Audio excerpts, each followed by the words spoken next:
And we're back. All right. Yes, You're with me still, Aurelien? I am. I am. Okay, I I can still hear myself out of your mic.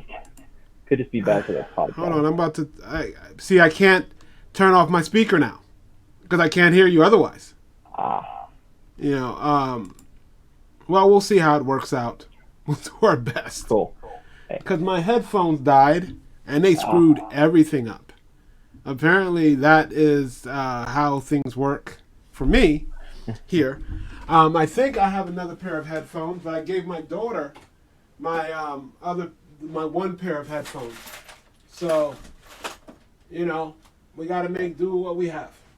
I hey, don't my voice think is so my nice. The people will hear it twice. what? My voice is so nice that people will hear it twice. And I made that joke twice, and it's really awkward. Well, the echo is always important. Yeah, these headphones are anyway. So Anyway, back to the Quick and the Dead. The Quick and the Dead. This movie, we watched it a couple weeks ago. Now we're talking about it. Now, like I said to you, this has the makings of a really good movie. yeah, And I think if you don't have Sharon Stone in it at all, honestly, I mean, if you had put Michelle Pfeiffer or just about anybody who has some sort of emotion in it, who was big in the mid '90s, I know Sharon Doherty, anybody who could move their face, because she gives. And I tell people about Keanu Reeves sometimes. They go, "You don't like Keanu Reeves?" They're like, "It's not that I don't like Keanu Reeves. I don't think that he gives any sort of emotion in right. his movies, It's like Arnold. and that works with some things and doesn't work with others." Right. You know, and I think she gives nobody anything in this movie. She is not No, helpful in any way.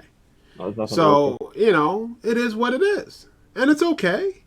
I mean, I think The Quick and the Dead could have been an amazing movie. Now, what are your major problems with it? So obviously Sharon Stone is the big thing. The story, it's there's just too much going on with the story. There's too many characters who have so much potential to be interesting that we're not focusing on. I think to really clean up this movie, which by the way, I do think this should be remade. Of all the movies that right now that people want remade, I think this one needs to be remade. I think Yeah, you I need to thought the focus. same thing. I thought the Yeah, exact. I was like, they should remake this thing. yeah. But I don't think anybody's looked at the intellectual property and said, "Oh, well, that was a great thing." Like, but I think this movie has a lot of potential in it. And just okay, this is gonna sound dumb, but just the title. The title's so cool. The Quick and the Dead. That's such an awesome title. I would 100% go see a movie called that. A lot of movies coming out today are just not that interesting title wise, but The Quick and the Dead is amazing.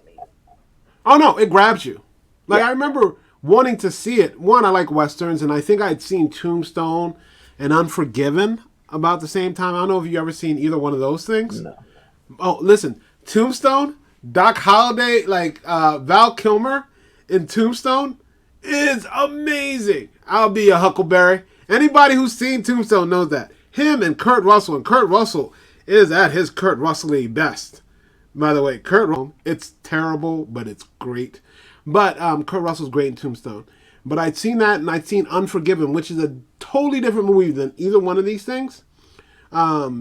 Clint Eastwood, I think Gene Hackman's the bad guy in that too. Morgan Freeman and Eastwood's fantastic in that movie. But anyway, I love me a western, and I see The Quick and the Dead, and I think maybe it's like The Good, the Bad, and the Ugly, or A Few Dollars More, A Fistful of Dollars, or some sort of spaghetti western, and it's not. It's not any of those things. They're trying to do their own thing, and like you said, the concept. We're gonna have a quick draw tournament, right?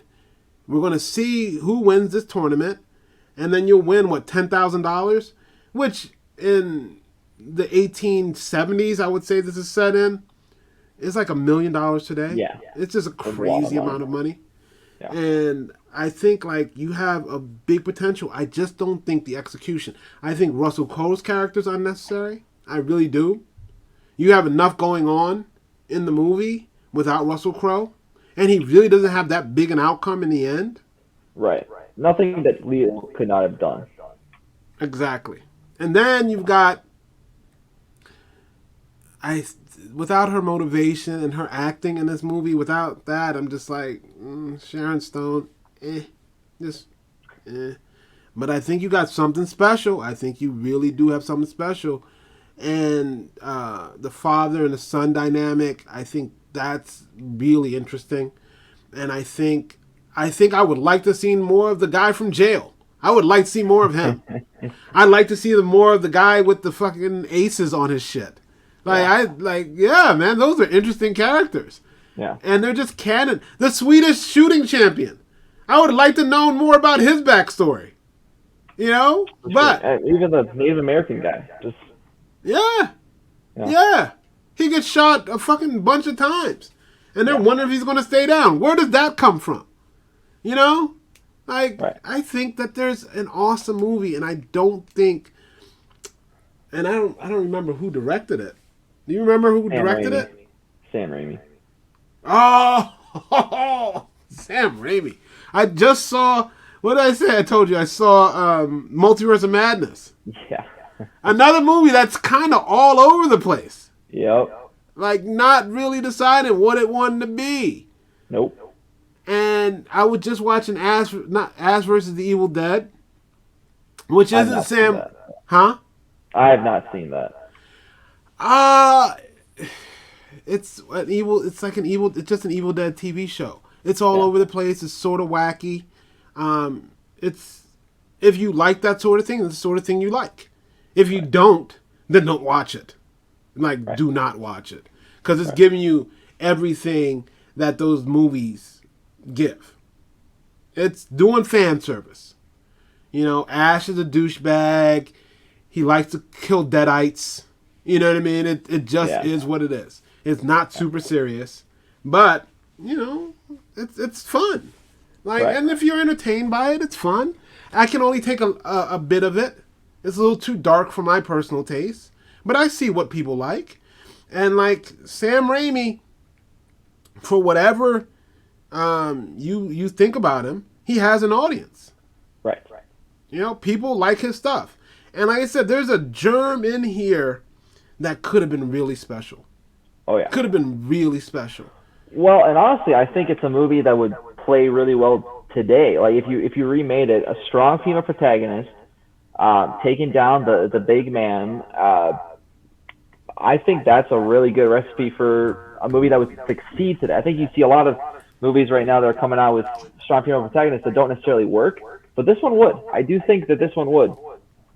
And as long as you just put someone like Ana de Armas, or I can't think of anyone right now off the top of my head, but just someone who can really convey the emotion you need from this character, I think it would do great.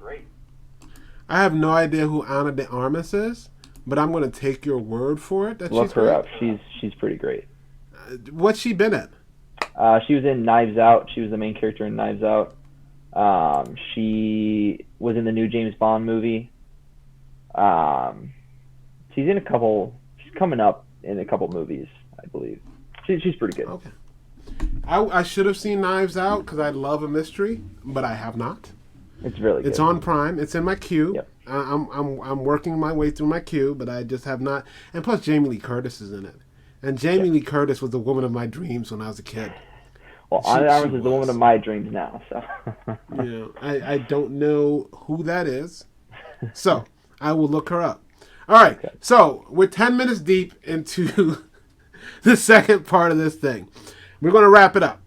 Yep. Is there anybody out there you'd like to say hello to, or what's up? Shout out to mom and dad. Anything? Sure. What's up? Shout out to mom and dad. You guys don't really watch movies, so probably won't be watching this. Shout out to my friends who I was talking yesterday about how much I love podcasts, how much I want to be on one. Yeah. Finally made my dreams come true. So. Well, I hope you will do it again. Yeah. We'll have to figure out a movie that you want to watch and you want to talk about. I had a really great time. This is why this is Lost Movie Madness with Akeem and friends. This is the friends part. It's not just me randomly talking. That's the important part. Right. I really do enjoy talking about movies, and I know you do too. Yeah. So, are you back in Iowa? Not yet. No, I'll heading back in on Sunday. I'm still here. Randomly Yeah. in the middle of Pennsylvania. Yeah, Mechanicsburg, Pennsylvania. I'm actually right next to The place? the place. The place where we do the thing. Yep, where the thing happens. The place where we do the thing. Yep. All right. That's it for us here at Lost Movie Madness with Akeem and friends. If you like what you saw or what you heard, please like, share, and subscribe. You can email me at lostmoviemadness@gmail.com. Please leave a comment. You want to see me talk about a movie, or you would like to see Aurelien and I talk about a movie. I'm sure we would love to do that. And please, if you like what you saw, you like what you hear on Spotify or whatever podcast you're listening to this on, please send me an email or leave a comment and leave a 5-star review. Thank you so much for listening. And remember, if you do watch these movies, you watch it because you want. Don't blame us if you do. Thank you very much. Bye-bye. Bye.